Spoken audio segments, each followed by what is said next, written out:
Hello, I'm Dennis Holman, and I'd like to welcome you all to the Andrew Richter Show.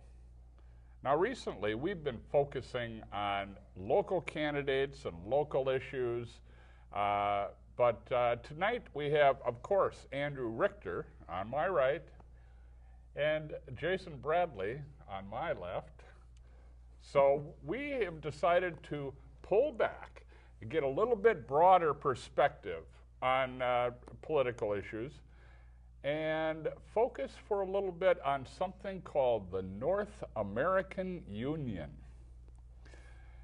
And to give us a little background on that and lead into it, I'm going to turn it over to Andrew, who I think will go all the way back some 26 years at least to the Simpson-Mazzoli Act. Is that right. Where this got That's where got going? I think the beginnings. The North American Union, just to put it for people, is a European Union style government coming to Canada, Mexico, and the United States. And really two things got this, and just sort of the erasing of our borders between the three countries.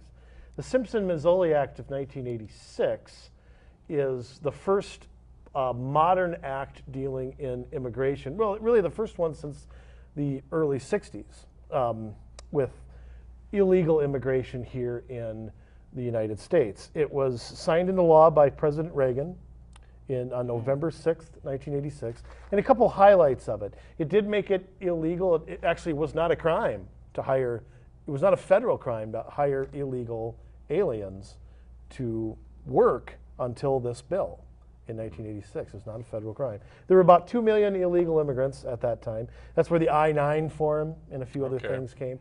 Now, President Reagan agreed to give amnesty to the people already here on a condition that border security would be stepped up. Well, in the next Congress, the Congress never allocated the money. They basically reneged on the deal. Right. They never allocated the money to beef up the border. So, right. And of course, probable that Reagan wouldn't even have signed that if there wasn't a deal in the works. I doubt he would have. I think he signed it maybe against his better judgment. But then from that point on is when illegal immigration exploded, and it's become the big football that it is today. I mean, we don't have any clue. 20 million, 50 million, you hear a new quote every time. But the Simpson-Mazzoli Act, and again, that was one of these acts supported by Republicans and Democrats. Neither party has a monopoly on, border security. And well, once they work out a deal, and both sides can buy in on it, you'd think you'd have bipartisan support because everybody's trusting each other to follow through. And speaking of bipartisan support, yes, that brings us to NAFTA. Yeah. Passed in 1993, which is another one of these things. And what NAFTA basically did was remove economic and trade barriers between Canada, the United States, and Mexico, signed into law by President Clinton on December 8th, 1993. Again, supported by Republicans and Democrats, even still today. There's harsh talk about it, but nobody actually does anything. And it's supported from people on the far left to the far right. It seems like there's but NAFTA, just another thing. When you get rid of economic differences, you're slowly erasing the border between both nations. Right, and I think a lot of people hear about a North American Union and they say, oh, conspiracy theory, great. But we don't have to look any further than what we have going on all around the rest of the world and what the trends are and what leaders are pushing towards. There's a European Union that we all know about. There's an African Union that maybe we don't all know about. There's one out on the Pacific Rim. There is an Asian Union. That's where the world seems to be headed. And so to make that stretch to North America really isn't so big. Right, and there's other things too, like the World Trade Organization, which is another organization trying to regulate trade, even though they really don't have the power to do that. Our Constitution doesn't say another international organization can tell us how to trade. We're signed on to the WTO, the World Bank, which finances a lot of this stuff. It's really scary. And if you look at the fact, you were mentioning all the other unions that are out there that maybe you haven't heard of. If you look at the factors that drove the European Union in particular, if you look at Europe in the 70s and 80s, what were the things that led to the European nations not being independent? And ask yourself when you hear these things, if we're not going through this now in the United States, the devaluing of currency, the dollar is weaker and weaker and weaker. Same thing happened to the marks, the pounds, the whatever, lira, whatever it is over there. Chronically high unemployment, 9, 10, 11, 12. What we've had the last 5 years has been the norm in Europe for 2 generations now. Yeah. The dependency on other nations for energy. What's happened to our oil dependency over the last 20, which still fuels our economy for the most part? Social spending, especially at a federal level, which is out of control and all that stuff. And here's the big one to me, the loss of manufacturing and how manufacturing is now gone, how nothing is produced anymore in Europe. They don't make anything. I mean, they don't even make their own defense products. And even we're heading in that direction. Right. How can you be an independent nation if you're dependent on others for your own defense? So think about those things and think about where they were and where we are now.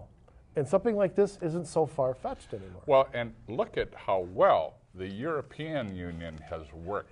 Yeah. I mean, I was reading something about how, it was such a good move for Ireland and Spain to get into that European Union because they were in so much trouble. Oh. Well, if you've read the news lately, they aren't out of trouble. They are just about the same place that Greece is. Yeah. Well, some of the banks are putting piles of cash outside of Greece and Spain because they know that as soon as things tank, people are going to need money right away, and they're going to have riots on their hands if people can't get a hold of cash to be able to buy food. So they're withholding economic stimulus for Greece, waiting for it to crash before they move in with capital. Well, isn't that nice of them? Yeah. But that's another government tactic. Wait for a crisis and use the crisis as the pretext to gain more power. And how many times have we seen that? Whether it's a war or something else, government will pass measures that really aren't considered permanent, and they end up being permanent. Right. And this stuff is planned out for years ahead of time, too. You look at some of the executive orders signed by Kennedy back in the 50s to be able to take over in an emergency all of our roadways, our manufacturing. It's all there. The framework is there. And, cause, reaction, solution, you have the solution ready to go when the problem comes. Right, yeah, and President Obama, for all the talk about the executive orders that he has signed, is not the first to have signed executive orders that would put the power and control under the federal government should emergency occur. No, Bush did it, and like I said, Kennedy did it. It goes all the way back.